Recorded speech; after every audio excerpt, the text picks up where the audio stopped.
Guys guys আজকে এই সামনের মধ্যে ছোট্ট পানা বাঁদরটাকে বসিয়ে নিয়ে চলে এসেছিলাম আমি এই জায়গাটায়। আর এখানে এসে ভেতরে ঢুকে দেখি যে এই মালটা এখানে শুয়ে পড়েছে। তারপরে সেটাকে ইগনোর মেরে যে এইদিকে তাকালাম, দেখি যে এখানে জামা কাপড়ের কালেকশন, আর এই জামা কাপড়ের কালেকশনটা ছিল আমাদের এই ছেলেটার। তারপরে সেটাকে ইগনোর মেরে হাতে নিয়ে নিলাম আমি এই পাউডারটা, যেটা কি ছিল চুলের জন্য। হ্যাঁ, তারপরে পাউডারটাকে ভালো করে মাথার মধ্যে ঢেলে চুলটাকে নিলাম সেট করে।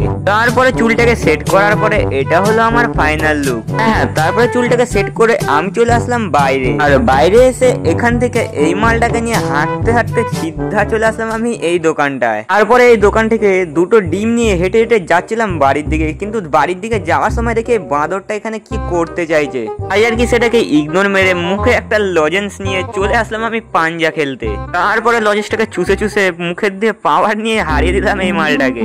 আর এখানে বসে বসে পাঞ্জা খেলতে খেলতে দেখি যে বাইরে নেমে গেল খুব জোরে বৃষ্টি। তো আমরা এখন এই বৃষ্টির মধ্যে মন্দিরে শুয়ে থাকি, আর তোমরা দিয়ে করে দাও সাবস্ক্রাইব।